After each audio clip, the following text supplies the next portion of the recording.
Hello tout le monde, alors je suis heureuse de vous retrouver aujourd'hui pour vous présenter l'oracle du Verseau. C'est un oracle divinatoire. Alors il a été créé il y a déjà quelques années, j'ai pas retrouvé la date de sa création puisque je n'ai plus la boîte. Alors il avait été livré dans une petite boîte en carton classique, style Carabéo, et la boîte était dans les tons bleus comme ceci. Alors, c'est des cartes qui sont en carton, mais assez épaisses, assez souples. Elles ne sont pas brillantes ni mates. Ici, je vous montre le dos des cartes et les bordures sont ordinaires. Elles sont blanches. Elles sont ni dorées ni argentées.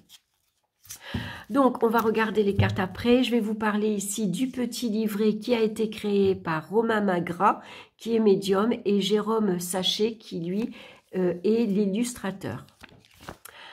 Alors, on a une petite introduction. Ce jeu divinatoire composé de 76 cartes permet aux professionnels comme à tout à chacun de trouver des éléments de réponse et d'apporter un éclairage pertinent sur le présent et l'avenir. Il sera un guide formidable dans la vie quotidienne pour prendre des décisions importantes et appréhender les actions futures avec une plus grande lucidité sur les événements. Ainsi, il est possible d'avoir des conseils sur des actions et des choix à réaliser grâce à une symbolique facile d'accès. C'est un outil de connaissance de soi qui permet de décrypter le caractère et le potentiel d'évolution d'un individu. Les cartes reliées les unes aux autres donneront une représentation de possibilités de réalisation dans les sphères affectives, financières, professionnelles et spirituelles. Donc, la richesse de l'oracle du Verseau est liée à la rencontre surprenante d'un médium, Romain Magras, et d'un artiste, Jérôme Sachet, qui ont su conjuguer intuition, inspiration, créativité et originalité. Donc ensuite, ici, on va avoir un petit mot sur Romain Magras et Jérôme Sachet, on va avoir un petit mot donc qui ils sont et vous avez leur adresse ici pour les retrouver. Donc ce jeu divinatoire intègre l'astrologie des archétypes ésotériques et la symbolique des minéraux avec des concepts clés qui ont été simplifiés pour une meilleure compréhension du jeu. Donc ensuite, on va avoir donc des conseils pratiques, comment utiliser l'oracle des Verseaux. Ensuite, on va avoir des méthodes de tirage, donc le méthode en 5 cartes, classique, la méthode de la roue astrologique que vous pouvez utiliser avec un autre oracle ou avec le tarot, puisque là, il correspond aux maisons de 1 à 12. Donc voilà, vous avez l'exemple. Des méthodes du prénom, donc par exemple si vous vous appelez comme moi Sandrine, votre prénom fait 8 lettres, donc vous allez tirer 8 cartes que vous allez pouvoir recouvrir bien sûr. La méthode de la pyramide de l'ange, donc ici on a un tirage en 10 cartes. On va retrouver la carte, donc le yin qui correspond à la consultante, la carte le yang qui correspond au monsieur, au consultant, et puis on va retrouver carte des saisons, printemps, été, automne, hiver. Donc ici, on va avoir 70 cartes planétaires, elles sont regroupées en 10 séries de 7 cartes. Chaque série est régie par une planète avec 6 cartes, plus un ange relié à sa symbolique. Ça fait un peu penser à l'oracle de Béline, où c'est des séries de 7 cartes, avec 7 planètes. Donc bien sûr, on va retrouver le Soleil, la Lune, Mercure, Vénus, Jupiter, Saturne, et puis Uranus, Neptune et Pluton qui impliquent des changements un peu plus profonds.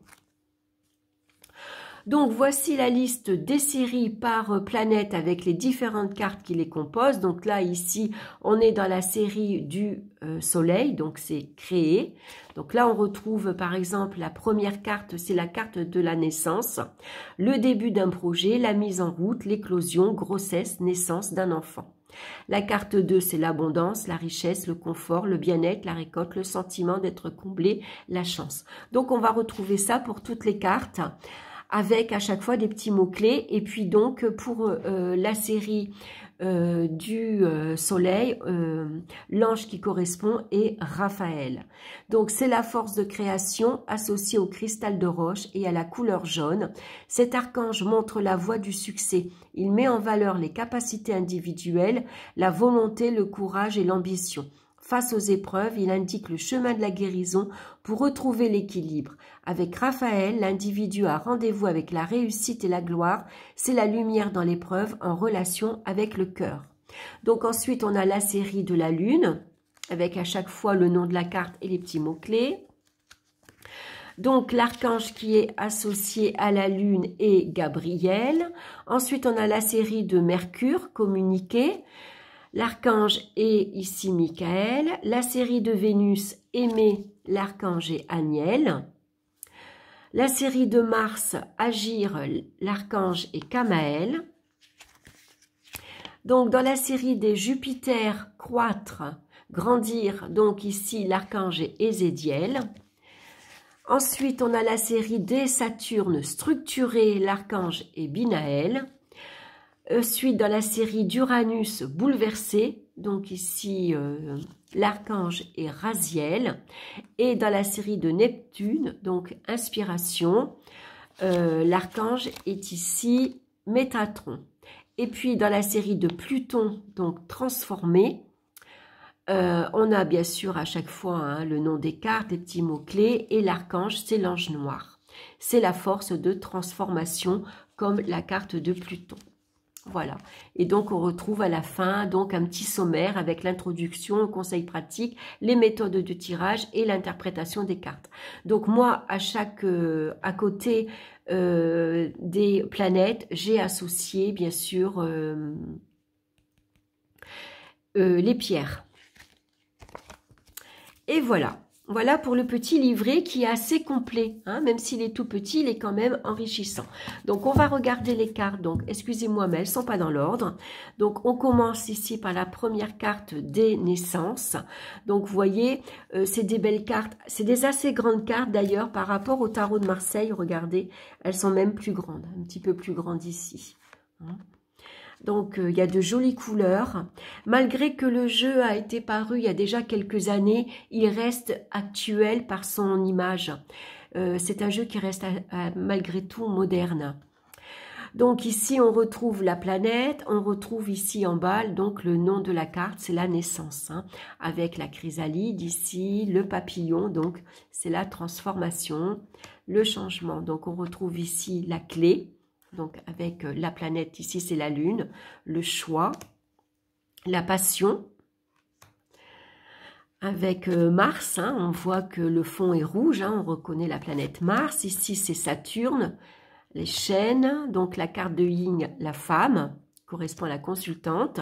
Le foyer, donc la trahison, donc là c'est Uranus, la planète. Donc, il y a des cartes aussi qui sont assez sombres. C'est pas qu'un oracle gentil, tout doux, qui vous dit que de jolies choses. C'est un oracle qui peut être aussi parfois brutal parce que vous allez voir, il y a des cartes aussi qui sont assez négatives. Donc, c'est un oracle qu'on peut se servir pour faire un travail de l'ombre, par exemple. Donc là, on retrouve la carte de la méchanceté avec ici la planète Mars, avec le couteau dans le dos, vous voyez. Les excès. L'argent, l'instabilité, l'apprentissage. Donc j'aime bien les dessins, ils sont très clairs, ils sont, vous voyez, comme l'instabilité, on voit que ce passage paraît assez difficile, assez dangereux même, il y a des risques à prendre, parce qu'on voit qu'il manque quelques planches, les cordes elles commencent à tomber, donc bon, c'est pas très très sûr, donc il est facile également intuitivement à interpréter. Ici on a le compas, l'équerre, comme la franc-maçonnerie. On a l'union avec à chaque fois, donc ici la planète Vénus, les discussions qui peuvent être parfois animées, la carte du jugement, les plaisirs, la régénération, donc la carte Yang qui correspond au masculin. Ici c'est l'isolement, la déchirure, les faux pas, on a la destruction, la cohésion, les chakras, la protection, l'hésitation avec la lune, l'échec, le voyage, la loyauté, l'amitié, la discipline, la clairvoyance, l'errance, les arts, le droit, marginal, le message. Donc j'aime bien, c'est des couleurs assez claires, hein, un peu pastel. L'abondance, le conflit, l'amour, la révolution, le génie, la foi, l'illumination, les écrits, l'harmonie, l'inspiration, l'aventurier, hein, on pourrait correspondre au mât par exemple, hein, il est près d'un précipice, hein, on voit qu'il est au bord d'une falaise, le karma, le ralentissement, qui est bien associé à la planète Saturne, hein, la festivité, le succès avec le lion, le triomphe, le commerce, la mort, la technique. Donc, vous voyez, il y a des cartes assez modernes quand même. Je trouve qu'il reste... C'est un jeu qui reste très actuel. Le présent, la construction, l'ascension, le pouvoir, l'échange, l'éloignement. Ensuite, on a donc les cartes qui représentent les saisons. Donc, c'est 4 soleils, mais dessinés différemment. Donc, vous voyez, là, on voit, il y a des cristaux, hein, qui correspondent à la neige. Donc, l'hiver, le printemps, c'est des petites feuilles. L'automne, bah, les feuilles sont rouges, hein, on commence à en perdre. Elles changent de couleur. Et l'été, le soleil. Donc ensuite, on va retrouver les archanges. Donc ici, on a l'archange Raphaël avec le cristal de roche qui correspond au soleil. Donc la pierre, vous la retrouvez au milieu de la ceinture et il a la main sur le cœur. Ensuite, on a l'archange Gabriel. Donc c'est la pierre de lune que l'on voit ici, hein, associée à la lune. Il a la main ici sur sa bouche, hein, il se pose des questions. L'ange noir qui correspond à Pluton, donc la pierre, c'est l'obsidienne. Le quartz rose qui correspond à la planète Vénus, hein, avec ses 2 mains ouvertes. Donc ici, c'est... là, je ne me rappelle plus. Qu'est-ce que j'avais marqué là, ici, pour cette... Là, c'était quoi? C'est Jupiter, je crois. Ah, c'est l'œil de tigre. D'accord. Donc là, c'est la planète Jupiter et l'œil de tigre ici, hein. Donc ensuite, on a Raziel avec l'aigle marine au milieu. On a Binaël avec l'onyx. Métatron avec ici l'améthyste qu'on retrouve ici au milieu. Et puis Michael avec le lapis lazuli. Et Kamaël ici avec le rubis. Donc les archanges, ils vont vous donner une indication. Ils vont vous délivrer un message si vous êtes sur la mauvaise voie, si vous êtes sur la bonne voie. On va se tirer une petite carte. Alors, comment dire, peut-être 3 cartes même, parce qu'une seule carte par elle-même, elle ne voudra peut-être pas dire grand-chose.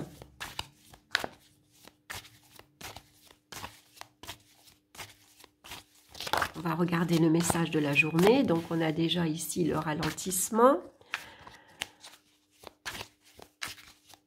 Allez, je vais couper, je vais la prendre, hein, la carte du ralentissement. Allez, j'en choisis une et une troisième. Et on va voir un peu ce que ça peut vouloir nous dire.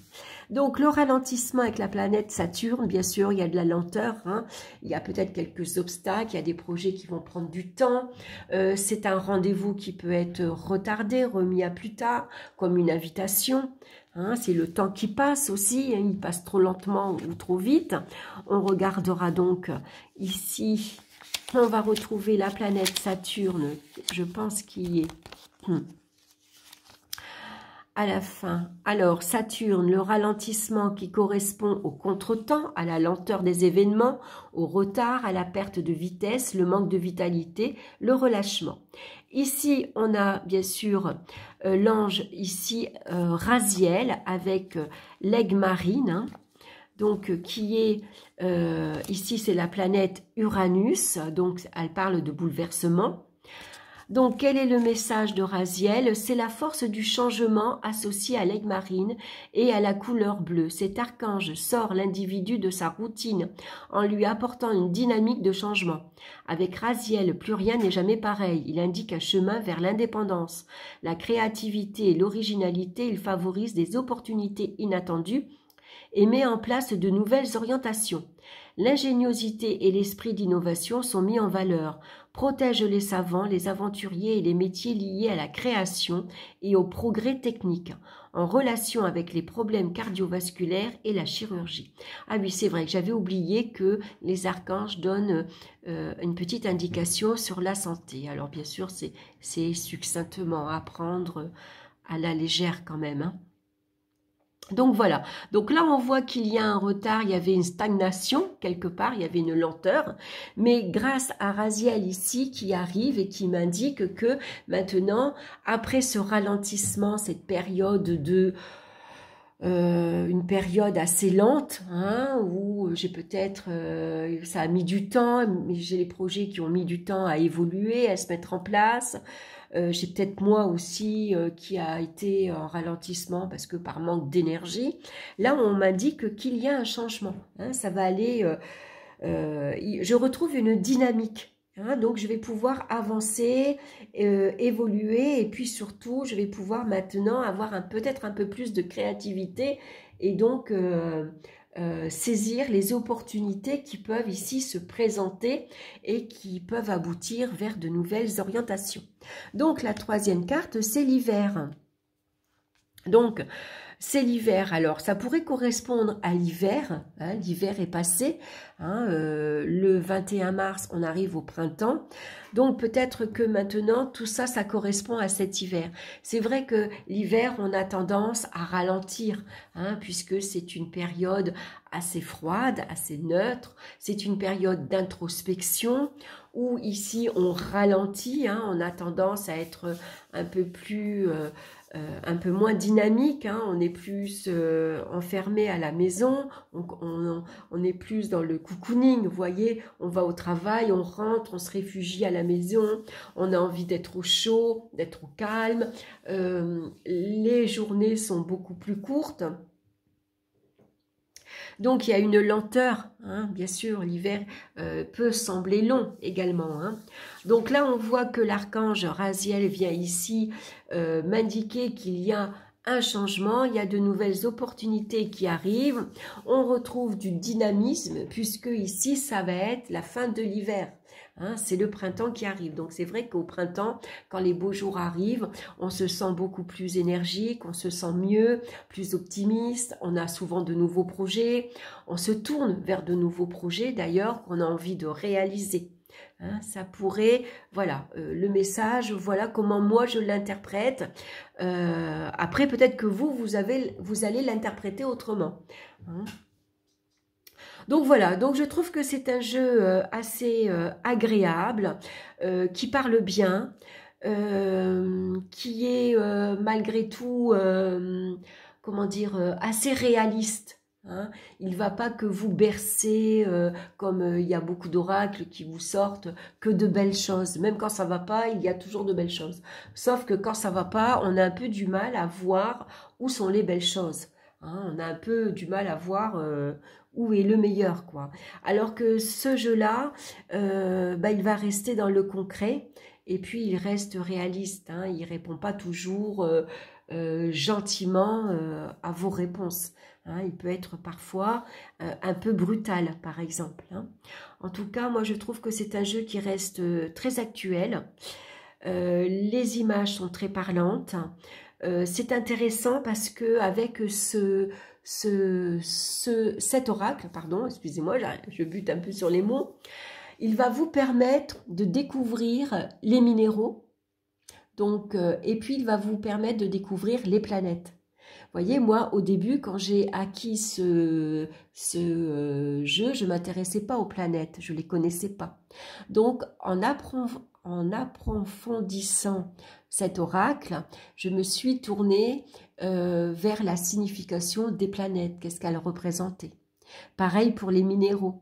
Du coup, j'ai appris qu'est-ce qu'elle représente, le cristal de roche, le quartz rose, l'obsidienne, à quel chakra ces pierres correspondent aussi.